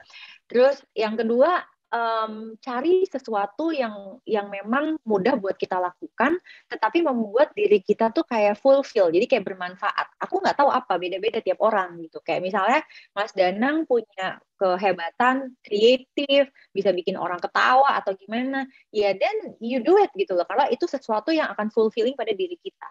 Pada saat kita punya sesuatu yang fulfilling pada diri kita, itu pasti kita jadi orang yang lebih happy, itu pasti seperti itu. Dan yang terakhir ya, kalau memang benar-benar pengaruh luar itu nggak bisa kita kendaliin, ya udah kita matiin dulu sementara. Jadi misal, kamu merasa terganggu banget nih dengan postingan-postingan yang seperti itu, kamu merasa jadi sakit hati, ya udah kamu jangan ikutin dulu. Mungkin kamu nggak bisa gitu loh untuk menerima itu sekarang. Tapi mungkin pada saat nanti hatinya lebih nyaman, lebih enak, baru bisa lagi. Itu nggak apa-apa. Gitu. Jadi kayak ambil jeda terhadap hal-hal yang mungkin bisa mempengaruhi negatif terhadap diri kita. Wow. Oke, Mbak Prita. Aku punya pertanyaan pribadi sih. Soal yang tadi, soal eksternal. Mbak Prita sendiri tuh minjemin uang ya Mbak ke orang lainnya? Aku udah pernah ditanya kayak gitu. Jadi karena aku waktu itu ngikutin Z Finance yang nulis gini, financial independence itu bukan ya menjadikan orang tua dana darurat, menjadikan anak dana pensiun, dan menjadikan teman dan saudara pay later. Jadi kalau emang masih seperti itu belum kemerdekaan finansial tuh. Itu benar sih. Gitu. Nah, ya. Tapi karena itu. Jadi karena itu, aku kan karena aku kepingin semua orang itu bisa meraih kemerdekaan finansial, ya enggak? Jadi kalau aku membiarkan orang untuk pay later sama aku mulu gitu, waduh, aku berarti sebenarnya membuat dia tidak merdeka finansial. Jadi kalau aku pribadi, ya aku akan ngelihat nih situasinya gimana. Kalau situasinya itu adalah sesuatu yang sifatnya musibah, yang dia juga benar-benar nggak prediksi, atau dia udah siapin tetapi uangnya nggak cukup karena mungkin sakit keras, itu biasanya ya udah seberapa yang aku bisa bantu ya aku bantu. Even dia bilang pinjam, aku akan merelakan, ya udahlah kalau yang mau balikin ya balikin, nggak balikin juga nggak apa-apa, ibaratnya itu kayak gitu. Kalau misalnya orang ini perlu dibantu dari sisi, oh dia susah banget nih dapat penghasilan, nah biasanya aku akan coba apa bisa kamu lakuin, apa mungkin dia jualan atau apa, jadi aku beli gitu loh. terlepas aku butuh barangnya atau tidak. Tapi kalau nggak ada angin, nggak ada hujan, tiba-tiba aku langsung kasih uang gitu aja, biasanya aku enggak. Jadi aku bilang, aduh sorry ya nggak bisa, aku tuh gitu aja. Apalagi nggak ada kedekat amat, tiba-tiba WhatsApp gitu ya Mbak Prita. Nah Mbak Prita tadi kalau kamu mau nolong orang atau mau amal itu keluarinnya berarti dari living, saving atau playing? Dari playing. Karena dari playing itu sifatnya adalah keinginan. Dan boleh keinginannya itu buat ngebantu diri kita sendiri atau memang kita ingin membantu orang gitu. Oke. Tapi itu masukin ke playing ya? Betul. Jadi foya-foya sambil amal sebenarnya di playing ini. Menarik nih. Coba nanti Mbak Prita boleh ini dulu nggak, berarti boleh istirahat dulu nggak nanti tapi jangan kemana-mana ya. Mau ajak foto sama, sebenarnya masih ada pertanyaan lagi sih kalau boleh nggak Mbak Prita? Boleh. Makasih ya Mbak Prita ya. Nanti kita gabung lagi Bon Cabe Lovers sama Mbak Prita sekarang karena sudah tersambung kita sama Pak Ustadz Hanan Ataki yang akan memberikan syiraman rohani. Beliau sedang lagi ada di jalan. Jadi semoga koneksinya baik-baik saja. Kalau tidak baik-baik saja koneksinya, namanya juga lagi di jalan ya. Jadi Pak Ustadz, Assalamualaikum. Assalamualaikum Mas Danang. Sehat Pak Ustadz? Alhamdulillah. Alhamdulillah. Oke Pak Ustadz lagi jalan dari mana ke mana nih Pak Ustadz? Biasa bolak-balik Bandung Jakarta. Baiklah, Pak Ustadz berarti hari ini temanya apakah berhubungan dengan financial? Pastinya tentang investasi. Cuman mungkin kita lihat dari angle agama. Mas. Silakan Pak Ustadz. Oh siap. Bismillahirrahmanirrahim. Assalamualaikum warahmatullahi wabarakatuh. Alhamdulillah wassalatu wassalamu ala Rasulillah wa ala alihi washabihi wa mawalah. Bon Cabe Lovers yang dirahmati Allah Subhanahu wa taala. Tadi kita udah mendengar tentang, kalau bahasa Ustadz mah pasti istilahnya fikih ya. Fikih finansial sama Mbak Prita tadi udah diajarin tentang bagaimana biar kita menjadi orang yang berkah rezekinya dengan mengatur finansial kita sebaik mungkin. Nah, sekarang saya akan coba melihat dari angle agama tentang masalah financial management, kemudian investasi, sehingga insya Allah kita bukan hanya mendapatkan keberkahan, tetapi juga bernilai ibadah dalam setiap rezeki yang Allah titipkan kepada kita. Nah, bicara tentang investasi dan manajemen finansial, Allah Subhanahu wa taala memberi kita sebuah analogi nih. Mudah-mudahan analogi ini bisa memotivasi kita buat investasi bukan hanya yang berbentuk duniawi, tapi juga ukhrawi. Nah, di dalam surat Al-Baqarah ayat 261, Allah Subhanahu wa taala membuat sebuah analogi atau perumpamaan di mana Allah berfirman, Bismillahirrahmanirrahim. Matsalul ladzina yunfiquna amwalahum fi sabilillah kamatsali habbatin ambatat sab'a sanabila fi kulli sumbulatin mi'atu habbah. Wallahu yudha'ifu liman yasha' wallahu wasi'un alim. Perumpamaan orang yang menginfakkan harta-harta mereka di jalan Allah seperti satu biji yang menumbuhkan 7 tangkai benih. Di setiap tangkai benih itu ada 100 biji yang lainnya. Dan Allah melipat gandakan kepada siapa yang Dia kehendaki, dan Allah Maha Luas lagi Maha Mengetahui. Ini salah satu ayat yang kayaknya cukup cukup dikenal ya oleh masyarakat Islam Indonesia yang berkaitan dengan masalah mengeluarkan harta di jalan Allah, mau itu yang bentuknya zakat ataupun sedekah ataupun hibah, wakaf, bahkan hadiah. Ini menjadi salah satu ayat favorit yang menjadi motivasi buat kita mengeluarkan harta di jalan Allah. Tapi sebelum saya bicara tentang mengeluarkan harta di jalan Allah, apakah itu zakat dan seterusnya, saya pengen disclaimer dulu nih, bahwa investasi itu ada 2 dalam Islam. Ada investasi dunia, ada investasi akhirat. Dan kedua bentuk investasi ini, kedua bentuk manajemen finansial ini adalah sama pentingnya. Jadi sama-sama saling mengutuhkan. Kalau kita bijak dan cerdas dalam investasi dan mengelola keuangan kita di urusan dunia, insya Allah itu akan juga mendukung kita dalam lebih baik lagi beribadah dengan investasi akhirat.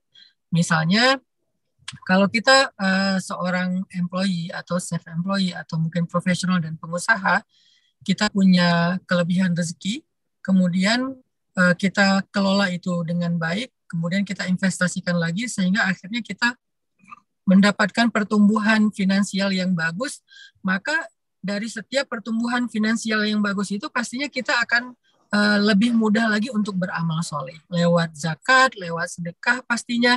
Sehingga gara-gara pertumbuhan finansial kita di urusan dunia itu bagus, akhirnya kita juga menjadi lebih baik dalam urusan akhirat, dalam urusan amal soleh dan pun ibadah gitu. Demikian juga ketika kita semangat dalam investasi akhirat, semangat dalam berbagi, semangat dalam bersedekah, mengeluarkan zakat dari sebagian harta kita, Allah Subhanahu wa Ta'ala menjanjikan bahwa tidak mungkin sedekah itu menjadikan seseorang itu miskin. Tidak akan berkurang harta karena sedekah. Justru sebaliknya, sedekah akan melipat gandakan harta, akan menjadikan urusan kehidupan kita di dunia itu penuh dengan keberkahan dan kebaikan. Artinya, semakin kita bersedekah, semakin kita mengeluarkan zakat, maka insya Allah urusan bisnis kita, finansial kita juga semakin berkah nih, semakin mudah. Dan semakin mudah dan berkah juga urusan finansial kita duniawi, kita akan lebih mudah juga mengeluarkan harta kita untuk ukhrawi. Jadi kedua-dua itu saling mengutuhkan dan sama-sama penting. Sehingga nggak bisa kita menganggap sepele salah satunya. Cuman karena bagian saya adalah menyampaikan dari angle agama dan syariat ataupun akhirat, maka saya ingin ngasih motivasi ke semua Boncabe lovers untuk juga memperhatikan investasi akhirat kita setelah investasi dunia kita. Memperhatikan manajemen finansial akhirat kita selain manajemen finansial dunia kita.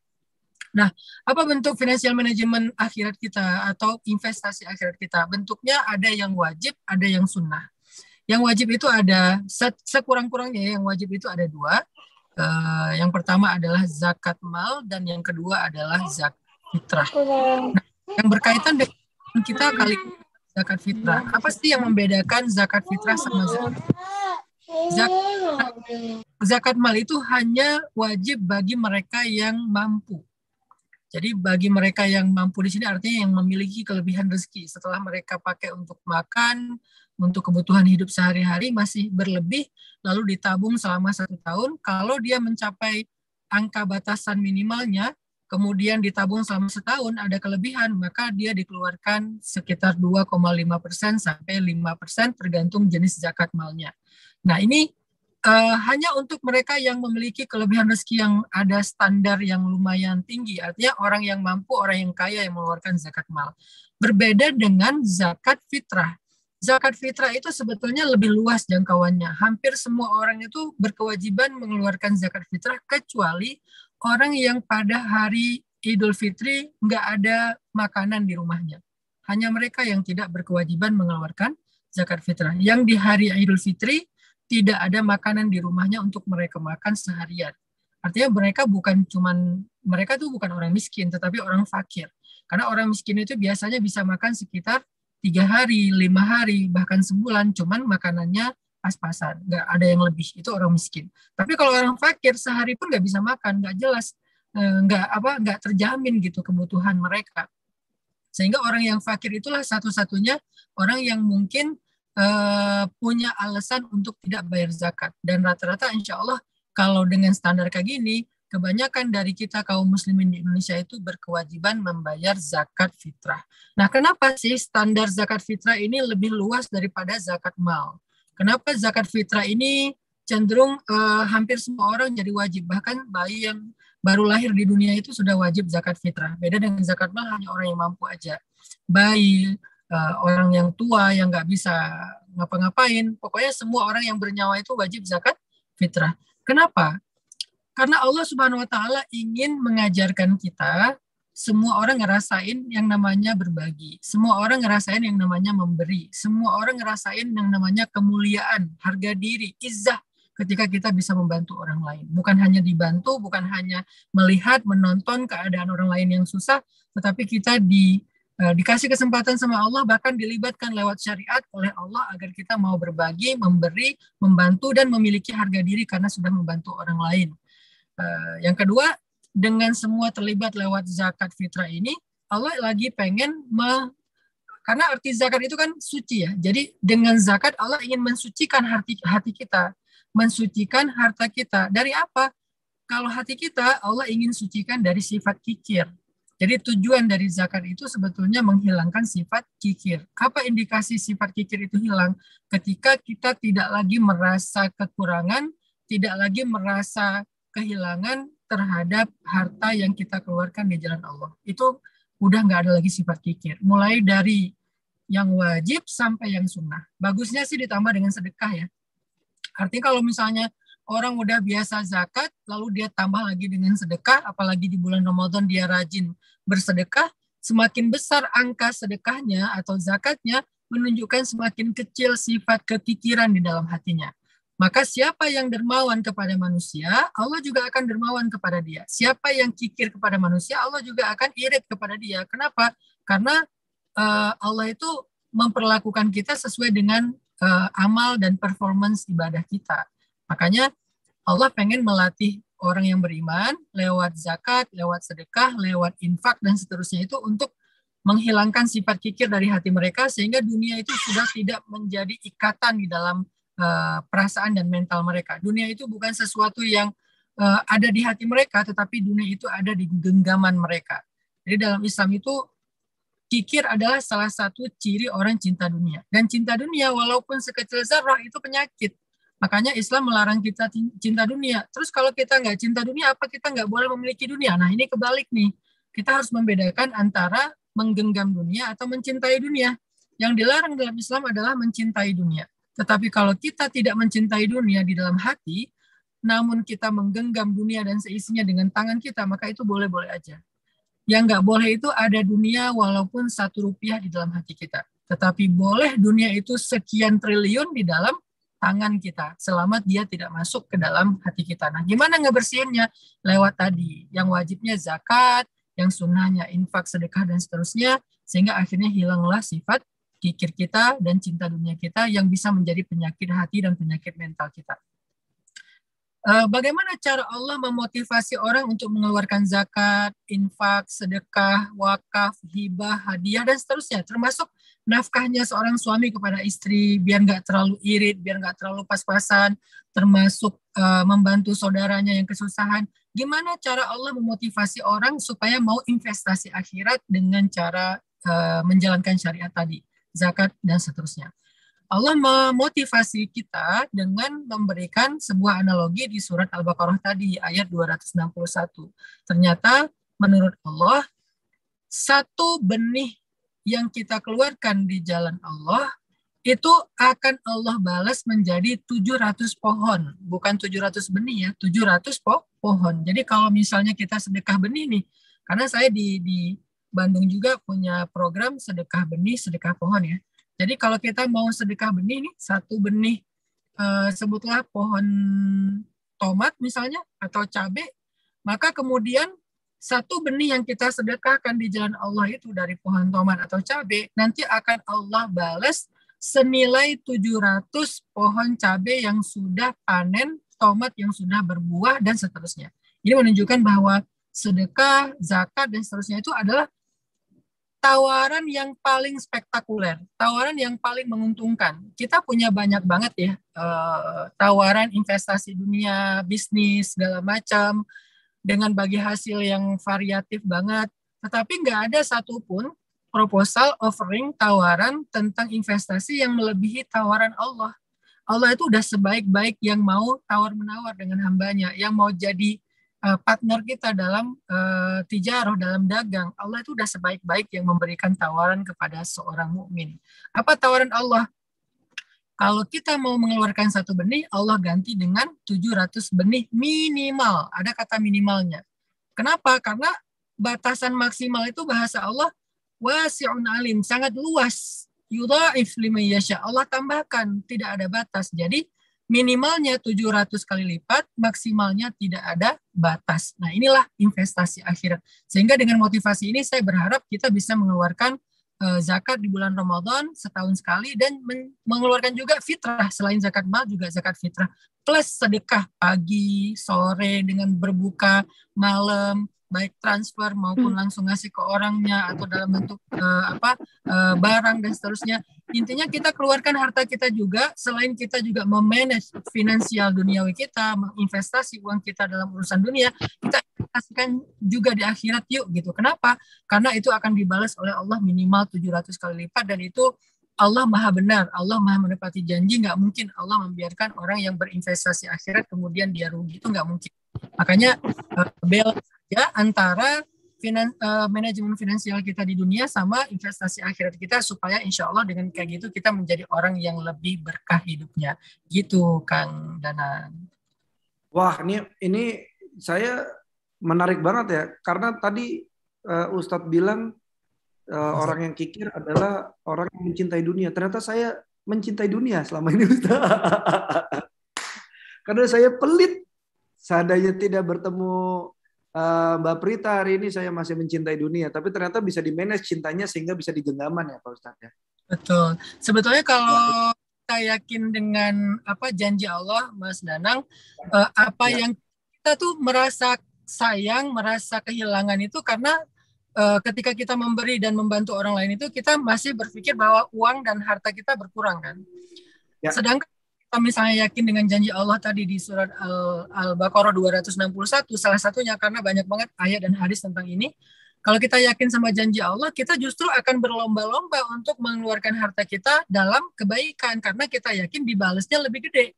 Dan itu nyata banget gitu. Nyatanya tuh senyata-nyatanya, bukan sekedar narasi, bukan sekedar mimpi, harapan, tetapi emang nyata. Salah satu yang Allah balas cepat itu tahajud dan sedekah kalau amal soleh. Kalau dosa yang paling cepat Allah balas itu riba dan zina. Itu yang cepat dibalas ya. Jadi ada dosa yang cepat dibalas, ada amal soleh yang cepat dibalas. Kalau amal soleh yang paling cepat dibalas adalah tahajud dan sedekah. Tahajud itu langsung bikin seseorang itu wibawa, langsung bikin seseorang itu mulia di mata orang lain. Sedangkan sedekah langsung bikin orang itu kaya jiwa dan raganya. Jiwanya artinya hilang dari sifat kikir, menjadi orang yang gampang bersyukur, menghargai, dan selalu merasa beruntung.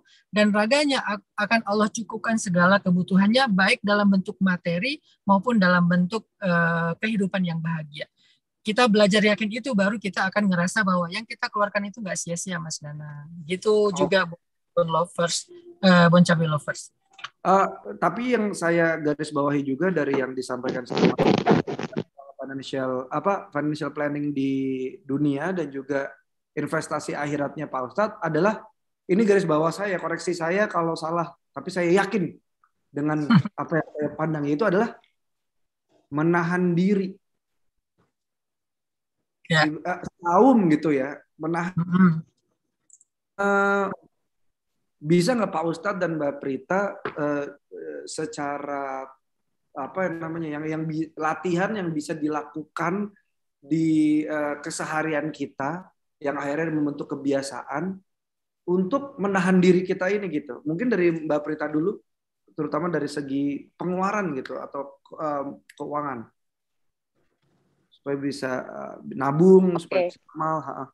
Ya, kalau untuk bisa nabung, tips aku ya tetap sama seperti yang tadi. Jadi emang kita mesti punya dulu nih rekening buat nampungnya. Karena yang membuat kita susah itu juga kadang-kadang jadi wacana aja gitu loh Mas Danang. Kayak, oh ya mau investasi, tapi ya rekening investasinya nggak ada gitu. Atau misalnya mau nabung, rekening tabungannya nggak ada. Jadi memang harus dibuat dulu itu supaya membuat kita tuh jadi lebih terdorong. Kemudian menurut aku juga mesti punya motivasi ya, tujuannya tuh ngapain. Karena menabung tanpa motivasi tuh nggak jelas sebetulnya. Jadi memang harus jelas kita mau kejar apa, kita mau cari apa. Nah kemudian yang terakhir yaitu tadi dimulai dari yang kecil. Karena kalau kita mau apa-apa langsung besar, atau kita ngebandingin terus nih, kita baru bisanya segini. Aku tuh paling gak suka tuh dengan kalimat kayak, saya kan kayak remah-remah rengginang. Aduh, itu kok kayak gimana ya, kayak tidak mensyukuri apa yang Allah kasih gitu, apa yang Tuhan beri gitu ya. Karena kalau kita bilang kita remah-remah rengginang, ya beneran kita remah rengginang nantinya. Jadi aku cuma bilang bahwa, oh alhamdulillah sekarang kita punya segini, mudah-mudahan berikutnya kita lebih dimudahkan. Jadi kalau aku selalu seperti itu. Jadi selalu mulai dengan apa yang kita bisa, dan gak usah lihat orang lain punyanya apa. Itu sih kalau dari aku tipsnya kayak begitu. Jadi untuk menahan diri kita untuk foya-foya atau menahan diri kita untuk terlalu keluar, ya jangan melihat keluar, lihatlah ke dalam diri gitu ya, Mbak Prita ya. Yes. Kalau dari Pak Ustadz? Ya, kalau dari saya sebetulnya lebih pasnya bukan sekedar nahan diri, Mas Danang, tetapi berusaha untuk lebih empati dalam berbagi. Jadi kita coba sering-sering bikin semacam perbandingan. Kalau kita jajan sekian, kita udah ngasih ke orang lain sebanyak apa, kita udah bantu orang sebesar apa. Jadi artinya setiap kali kita memberikan hak untuk diri kita sendiri, harusnya kita juga bertanya apakah kita sudah memikirkan hak untuk orang lain, walaupun angkanya kecil. Karena emang indahnya berinvestasi akhirat dibandingkan dengan investasi dunia itu, minimal budgetnya itu sangat-sangat rendah gitu. Bahkan seberapa yang kita punya, Rp500 cuman uang koin doang yang sisa dari parkir, itu bisa bernilai kali aja 700 minimal ya, kali 700 bernilai berapa, Rp1.000 bernilai berapa. Jadi nggak harus kita jadi orang yang punya tabungan besar untuk bisa kemudian memiliki investasi besar. Enggak, kita dengan ada yang bahkan nggak kita pakai sekalipun, itu bisa bernilai investasi yang luar biasa di sisi Allah Subhanahu Wa Taala, sehingga itu bisa jadi angka Rp1.000 yang kita nggak pakai, itu bisa jadi modal dan kunci keberkahan rezeki kita yang sekian juta rupiah yang lainnya gitu. Padahal cuma Rp1.000. Apalagi kalau kita angkanya dinormalkan, diwajarkan gitu ya. Kalau saya pribadi sih selalu berusaha nanya, ini model financial planning atau manajemen finansial versi akhirat ya. Saya selalu nanya, kalau saya jajan sekian untuk diri saya, keluarga saya, anak-anak saya udah jajan apa buat anak yatim, udah jajan apa buat orang miskin, udah jajan apa buat masjid, udah jajan apa buat sedekah. Itu harus selalu di satu paketin, walaupun angkanya, porsinya pasti beda. Kalau porsinya Allah itu mintanya 2,5% doang, itu pun dari total setelah dikurangin semua kebutuhan kita.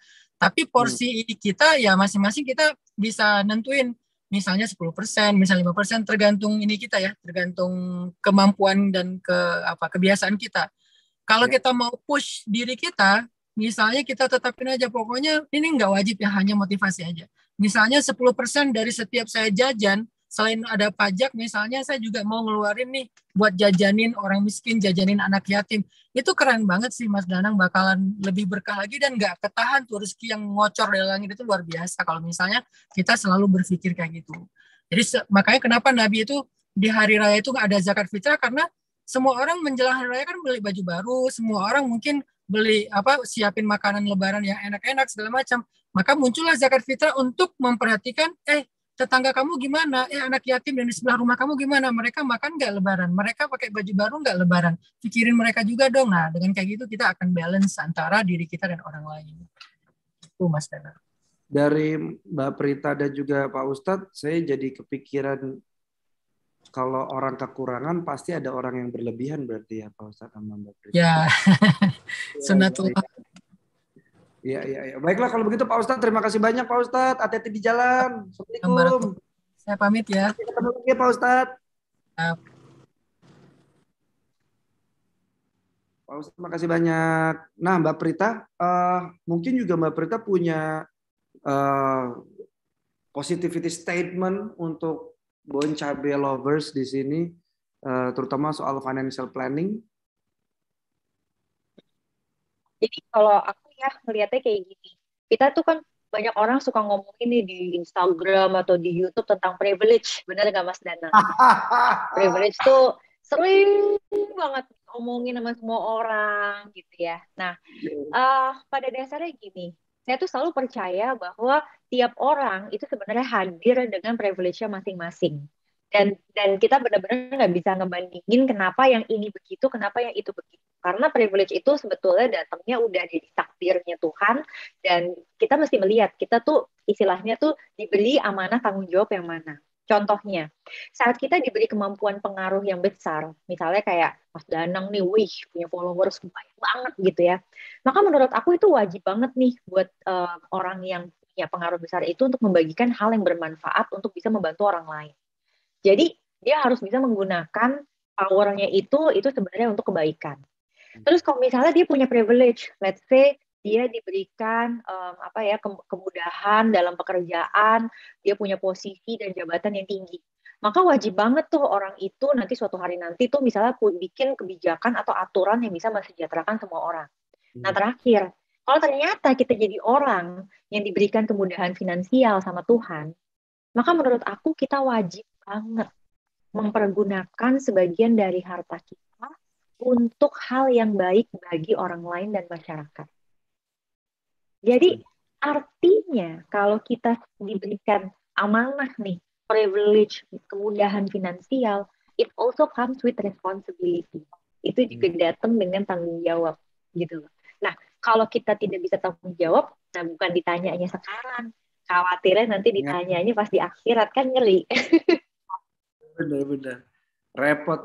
Jadi tetap harus ada empatinya, tapi dengan strategi gitu ya. Mbak Prita ya, jangan bablas dan bocor lah intinya ya Mbak Prita. Benar banget. Terima kasih banyak Mbak Prita. Mbak Prita, aku boleh minta satu permintaan lagi nggak Mbak Prita? Nanti boleh. Pertanyaan ke Boncabe Lovers, kita foto bareng boleh nggak sama Boncabe Lovers? Boleh dong. Ya. Aku ini dulu, aku kasih pertanyaan ke Boncabe Lovers. Jadi untuk Boncabe Lovers siap-siap nama, Instagramnya apa, dan juga jawabannya apa. Untuk 5 pertanyaan akan mendapatkan 10 hadiah uang digital dari Boncabe. Siap? Baiklah. Pertanyaan pertama. Tema episode kali ini adalah investasi dunia akhirat. Kalau yang saya di briefing ke saya tuh investasi dunia dan akhirat. Tapi ya belum tentu benar kan. Jadi tema episode kali ini adalah apa? Yang mati. 3, 2, 1. Baiklah, kita lanjut ke pertanyaan berikutnya. Ada berapa episode rangkaian acara Asik volume 2? Kalau Mbak Prita ini kan episode 3. Minggu depan ada lagi episode 4. Habis itu kita udahan. Nah, berarti ada berapa episode tuh? Berapa coba? Ayo, Mbak Prita adalah yang ketiga. Minggu depan ada yang keempat. Habis itu udahan. Berarti ada 3, 2, 1. Oke. Lanjut. Sebutkan 3 varian snack makaroni Boncabe. Yang saya suka tuh makaroni cheese. Mbak Prita juga nanti semoga bisa ngerasain. Makaroni cheese-nya enak banget Mbak Prita. Boncabe timbul kirim ke Mbak Prita. Betul. Makaroni cheese ada, yang level 15 ada. Jadi sebutkan. Aku kayaknya yang level rendah aja deh. Aku level rendah dulu. Sama. Ya aku itu. yang level 2 kayaknya aku. Aku yang level 2. Dulu ya Mbak Prita ya. Level 2 nanti deh kalau aku udah pinter baru aku yang level 10 sama 15 nanti. Mantap. Yang 50 chaos sih Mbak Prita, seru banget makanya asik banget. Ingetan, enak banget. Oke, 3, 2, 1. Yang keempat, berapa persentase untuk anggaran living, saving, and laying yang tadi disampaikan sama Mbak Prita Gozi? Kalau saya sih nyatet. Kalau untuk living 50, saving. Ini juga pada nyatet nih, cakep deh. Udah pada jawab di chat tuh. Keren banget. Hebat kan? Soalnya penting tuh saya catat. Dia nggak kelihatan. Udahlah. Oke, semua sudah menjawab. 3, 2, 1. Dan Mbak Prita Gozi adalah jatuhnya di Z Finance. Mbak Prita apa? Owner, CEO, trainer? CEO lah, kan Chief Everything Officer. Chief Everything Officer. Oke, berarti Z Finance punya Chief Everything Officer. Namanya adalah siapa? Ayo, 3, 2, 1. Oke, baiklah silakan tim Boncabe menyaring Boncabe Lovers yang sudah bisa menjawab pertanyaan yang akan mendapatkan hadiah uang digital dari Bon Cabe, dan sementara tim Bon Cabe mencari pemenang yang tercepat, mari kita foto bersama. Jadi silakan dinyalakan kameranya semuanya. Tolong diizinkan Bon Cabe untuk peserta membuka kameranya. Silakan. Mari berfoto bersama Mbak Prita Gozi. Jangan lupa juga di follow Instagramnya apa Mbak Prita? @pritagozi. @pritagozi dan juga @zfinance. Zfinance. Itu jangan lupa untuk mendapatkan literasi keuangan karena kita masih hidup pakai uang. Mungkin nanti kalau sudah barter, mungkin jadi Zep barter bisa juga, tapi kan masih lama ya. Silakan nyalakan kameranya semua. Udah bisa semuanya? Udah bisa nyala kameranya? Très bien. Baiklah kalau begitu kita foto dalam hitungan ketiga. 1, 2, udah siap-siap. 3, oke. Oke, sekali lagi. 1, 2, 3. Baiklah, terima kasih Bon Cabe Lovers, terima kasih Mbak Prita. Sampai ketemu lagi di Instagram karena saya pasti DM dalam waktu dekat. Untuk Mbak Prita, tolong saya. Gitu. Mungkin juga saya Iya, tolong saya supaya nggak terlalu pelit ya Mas Dani ya, karena masalah hidup kamu adalah terlalu pelit. Iya benar. Baiklah Mbak Prita, sehat-sehat. Sehat-sehat, terus menginspirasi ya Mbak Prita. Terima kasih banyak. Sampai Thank you semuanya. Salam sehat semuanya. Sehat. Baiklah untuk Bon Cabe Lovers jangan kemana-mana karena saya akan mengumumkan siapa pemenang hari ini. Coba ya. Pemenang pertama, Rizka Martavia di @rizka.martavia. Pemenang kedua ada Ika Rahmawati @ikhsar_rahmawati 17_ Instagramnya. Pemenang ketiga adalah Fauzi Mahardika. Wow, udah nanya. Dapat hadiah double nih Fauzi. Alhamdulillah. Fauzi Mahardika ya. Lalu pemenang keempat Vera Apriliani. Instagramnya @vera03apriliani. Dan juga Amrina Roshida. Instagramnya adalah Amrin CEE gitu ya.